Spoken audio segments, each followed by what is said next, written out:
ඉතින් මම මේ මත තිබ්බහම එයාගේ ඒ ඡායාරූපය හරහා තද උණුසුමක් අතට ආවා. ඒ අත මං ඈත් කරන්න ඒ උණුසුම එනවා.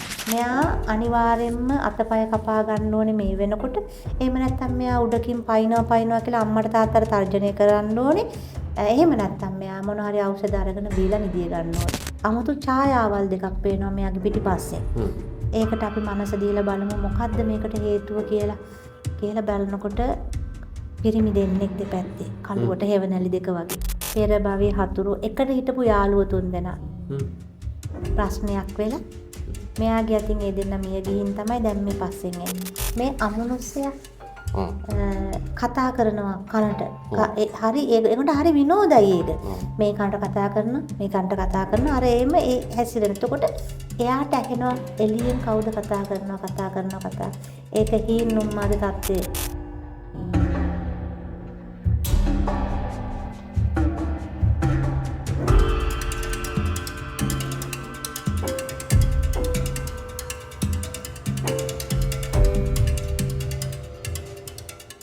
සෙනසුරාදා රාත්‍රී 10:10 මේක ටිකක් වෙනස්ම අත්දැකීමක් බවට පත් වෙලා මේකට හුරු වෙලා ඉස්සර සෙනසුරාදා රෑ 10ට ඉරිදා රෑ 10ට අපි බලාපොරොත්තු වෙනවා. මට මතකයි මේ ඒ කාලේ බොහොම ලොකු බලාපොරොත්තු තිබ්බ සෙනසුරාදා රෑට එක්ක දූදරු ඒ වගේ වැඩසටහන් නරඹන්න. දැන් මේකත් ඒ වගේ අනිවාර්යෙන් නරඹන වැඩසටහනක් බවට පත් වෙලා හරිම සතුටක් ඒක. මොකද මේ වැඩසටහන නිකන් අපි කියන මොනවා හරි වල්පල් නෙවෙයි, ජීවිතයට වැදගත් වෙන යමක්. ඒ නිසා ජීවිතයට වැදගත් වෙන තවත් සුවිශේෂ අත්දැකීමක් බෙදා හදා ගන්න හදන්නේ. මේ අත්දැකීම් කියන ඒවා අපේම අත්දැකීම් නොවුනත් වෙනත් කෙනෙකුගේ අත්දැකීම් අපිට ඉගෙනගෙන අපේ ජීවිතය යහපත් කරගන්න පුළුවන්. අපි ඒක හරියට මේ රාත්‍රී කාලේ මාවතකට වැටෙන විදුලි ආලෝකයක් වගේ. අඳුරු මාවතක් ආලෝක කරාට පස්සේ නොවැටී යන්න පුළුවන්. වැටෙන තැන් තුවාල වෙන තැන් ගැනයි අපි මේ කියන්නේ වෙනත් කෙනෙක්ගේ අත්දැකීම්. අදත් ඒ සුවිශේෂ අත්දැකීම් අපිත් එක්ක බෙදා හදා ගන්න ශිරෝමි මහත්මිය ඇවිල්ලා ඉන්නවා. ආයුෂ් බොහෝ වේවා කියලා ඔබතුමී පිළිගන්නවා. අද අපිට ලැබෙන අත්දැකීම මොකක්ද ශිරෝමි මහත්මිය? එහෙමයි අසංක මහත්තයා, හරියට අඳුරේ වැටිච්ච එළියක් වගේ තමයි ඔබතුමා. මොකද මම එහෙම කියන්නේ පෞද්ගලිකව මාව හම්බ වෙන්න ඇවිල්ලා මේ වැඩ කරගෙන තමන්ගේ දරුවෝ සුවපත් වෙච්ච අම්මලා ඔබතුමාට හරියට පින් දෙනවා. ඒ වෙලාවට මම කියනවා ඒක මට නෙමෙයිනේ කියන්න ඕනේ. ඇත්තටම කිසිම ලාභ ප්‍රයෝජනයක් නැතුවනේ මාව මේ වැඩසටහනට ගෙන්නලා මේ වැඩේ ඔබතුමා කරගෙන යන්නේ. මම එතනදී ඒගොල්ලන්ට කියන්නේ සත පහක මගෙන් වියදමක් නැතුව කවුරු හරි සුව වෙයි ඔබතුමියගෙන් කියලායි මේ වැඩේට බල කරේ. එතකොට ඔයගොල්ලෝ අනිවාර්යෙන් ස්තුතිවන්ත වෙන්න ඕනේ එතුමාටයි කියලා. නෑ එතුමාව බලන්න යනවා අපි. එතුමා ඉන්න තැන මට ඉන්න තැන කියන්න බෑනේ අසංග වාත්‍යා කී දෙනෙක් කියලා එවන්නද? එතකොට අන්න ඒ විදියට ඒ කියන්නේ ඇත්තටම විදේශගත ගොඩාක් අයට මේ ප්‍රෝග්‍රෑම් එක නිසා තමයි මාව දැනගන්න ලැබුණේ. දැන් නම් මට ඒ අයගේ සමහරලාවට මේ වැඩ කරගන්න හිතා ගන්නවත් බෑ මට ඒ තරම් කරගන්න බැරි තරම් එයාලගේ ගැටලු තියෙනවා. ඊළඟට ඇත්තටම මහත්තයා එක පැත්තකින් මම කවුන්සලින් සයිඩ් එක කරපු නිසා කවුන්සලර් කෙනෙක් හැටියට වැඩ කරගෙන ගිය නිසා සහ විශේෂ අධ්‍යාපන ගුරුවරයා ඒකත් කවුන්සලින් පැත්ත තමයි ඇත්තටම උපදේශනයක්. ඒ දෙමව්පියන්ට ඕන වෙනවා මේ ගුරුවරුන්ගේ. එතකොට දරුවටත් ඕන වෙනවා. ඒකමනේ ගොඩ නැගෙන්නේ. දැන් මගේ මේ රැකියා ශාස්ත්‍ර බලපුවාම ආපහු මං ඇවිල්ලා වැටලා තියෙන්නේ එතනටම තමයි. ඒ පැත්තටම තමයි. ඉතින් මේ විදේශගත වෙලා ඉන්න ගොඩාක් අයගේ ප්‍රශ්න ඒවා ලංකාවේ අයට කියලා විසඳෙන්නේ නැහැ. ඊට පස්සේ ඒගොල්ලෝ විදේශගත වෙලා යම් ලෙවල් එකක ඉන්නවා. ඒතකොට තමන්ගේ දරුවන්ගේ ප්‍රශ්න නෑදෑයින්ට කියන්න බෑ. එහෙම වෙලාවට සමහරලාට කෝල් එකක් ගත්තාම පැය එකමාර දෙක එහෙම කතා කරනවා. මටත් ෆෝන් එක තියන්න බෑ. මොකද අම්මා කෙනෙක් මේ දරුවෙක් ගැන කියන්නේ. ඒ අම්මට තියෙන කැක්කුම මට මගේ දරුවට වුණොත් තියෙනවනේ මාත්‍යා. මම ඇත්තටම එහෙම හිතනවා. මම කවදාකවත් ඒ මිනිස්යාගේ දුක මිල කරන්නේ මට දැනෙන්නෙම මටත් ಜಾති දෙකකින්ම දරුවෝ ඉන්නවනේ දුවල පුතාලා.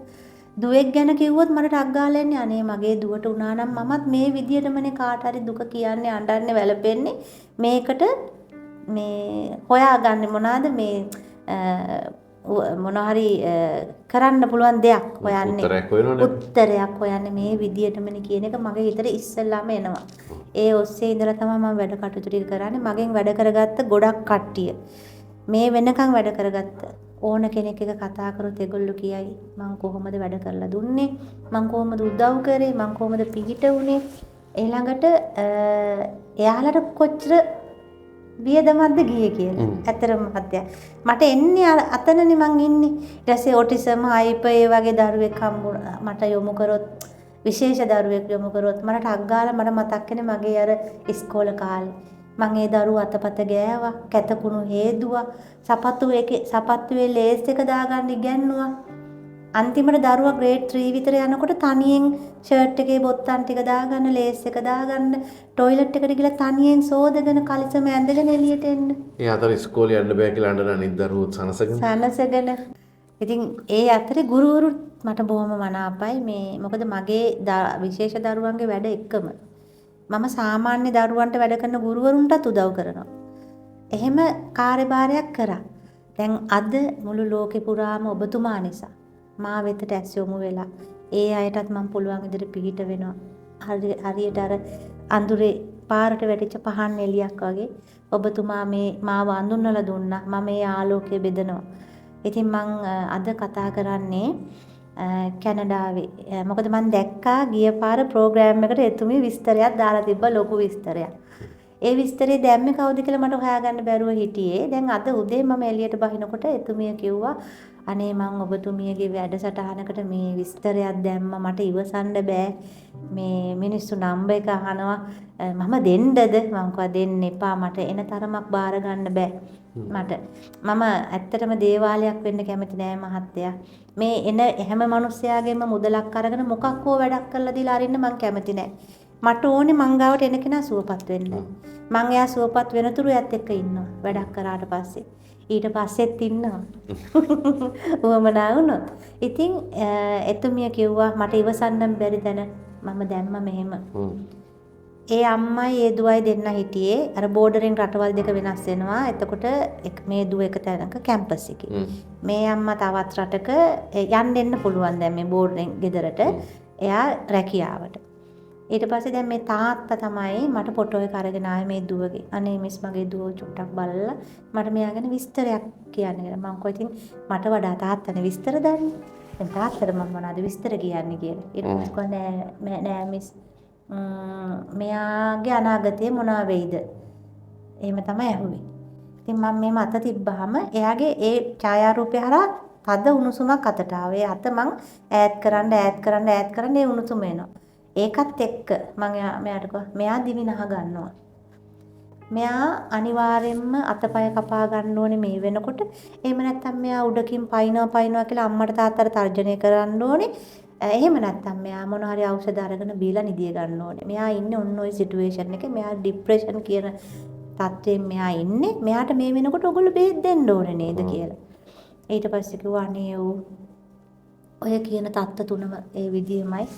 පොඩි දෙයක් ඇති මේ දවස්වල යාගේ බෝයිෆ්‍රෙන්ඩ් තරහ වෙලා ඒ නිසා යා මේ අතපය කපා ගන්නවා බෙහෙත් බිව්වා දිවි නසා ගන්න ඒකෙන් දැන් මෙයාට ඒ රටේ ප්‍රශ්න දිවි හානි කරගන්න යනකොට බලන්න කියනවනේ ඊට පස්සේ ඇත්තටම මං කව හොඳයි අපි බලමු මට නිකන් 아무තු ඡායාවල් දෙකක් පේනවා මෙයාගේ පිටිපස්සේ ඒකට අපි මනස දීලා බලමු මොකද්ද මේකට හේතුව කියලා බලනකොට පිරිමි දෙන්නෙක් දෙපැත්තේ කළුවට හේවණලි දෙක වගේ අමනුස්ස පිරිමි දෙන්නෙක්.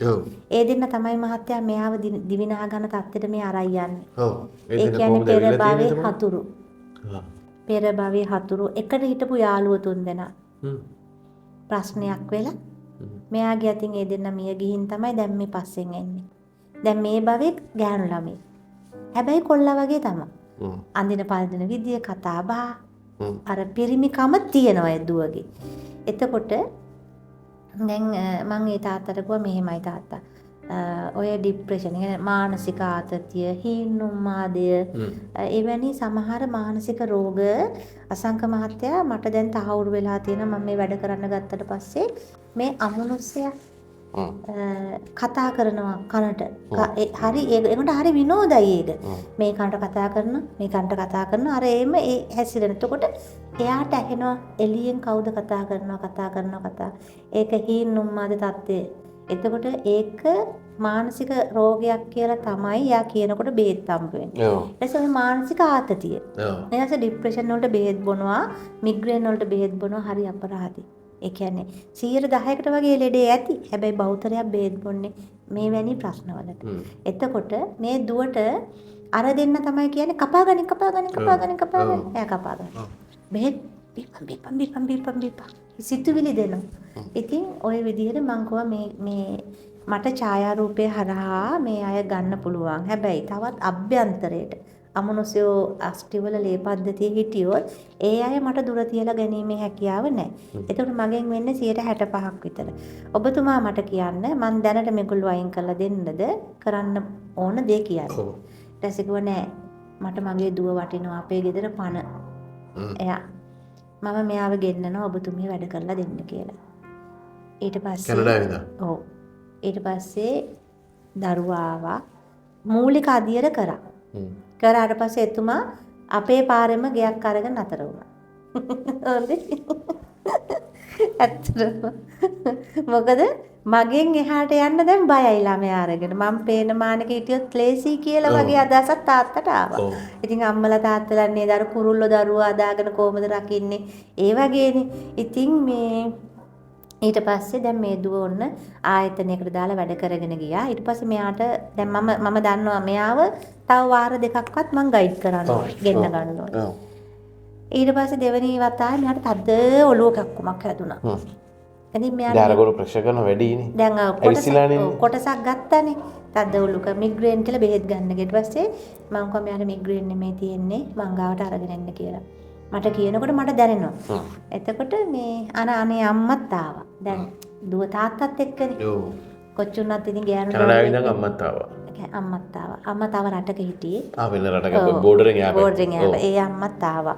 ඇවිල්ලා ඉවරලා දැන් දෙවෙනි වතාවේ පෙන්නලා ඊට පස්සේ දැන් ඉස්සර දැන් පළවෙනි පාර ආපුවම දුවට ලංකාවේ ඉන්න බෑ. යන්න ඕනේ. මොකද මෙයාගේ ඇඟෙන් අයින් කරන්නකොට අරලෝ කලබල වෙනවනේ. ලොකු යුද්ධයක්. ඉතින් මේ දැන් අම්මා ඇවිල්ලා දෙවෙනි වතාවේ වැඩ කරා. අර හිටපු දරුවා ඒ අම්මා දැන් අද උදේත් මට අත් දෙක එකතු කරලා කිව්වා අනේ ඔයාට මම කොහොම පින් දෙන්නද කියලා මට තේරෙන්නේ නැහැ කිව්වා වචනවල. හිටපු දරුවා නෙමෙයි නේද දැන් කියලා. ඒ කියන්නේ එයා හැමතිස්සෙම සල්ලි නාස්ති කරා. අම්මා තාත්තා ටිකට් දානවා රට යනවා. එයා හිතුවක්කාරෝ. එයා ළඟ විනාශය තමයි තිබ්බේ ගෙදර පරිසරයට. දැන් මෙහි එයා ෆැෂන් ඩිසයින් ඩිග්‍රියක් කරනවා. බොහොම කාම්. විශේෂයෙන්ම මේ ෆැෂන් වගේ එකක්. කියන්නේ මෝස්තර නිර්මාණ කිරීම මෝස්තර නිර්මාණය කරන්න ලොකු සැහැල්ලු මනසක් ඕනේ. ඉතින් මනස සැහැල්ලුවෙන් තියාගන්න නම් ඔබතුමිය කියන්නේ යහපත් දේවල්ම කරන්න ඕනේ කියලා. ශිරෝයි මහත්මියට බොහොමත්ම ස්තුතිවන්ත වෙනවා. නිදුක් නිරෝගී චිරජීවනයේ ප්‍රාර්ථනා කරන තවත් බොහෝ දෙනාව සුවපත් කරන ශක්තිය ධෛර්ය වාසනාව ලැබෙන්නේ කියලා. 10යි 10 නරඹන ඔබත් හැම තප්පරයකම යහපතත් එක්ක ජීවත් වෙන්න. එතකොට ඔබවත් සුවපත් වේවි. යලිත් ලබන සෙනසුරාදා 10යි 10ට හමුවන බලාපොරොත්තු වෙන තාවකාලික සමුගැන්ම.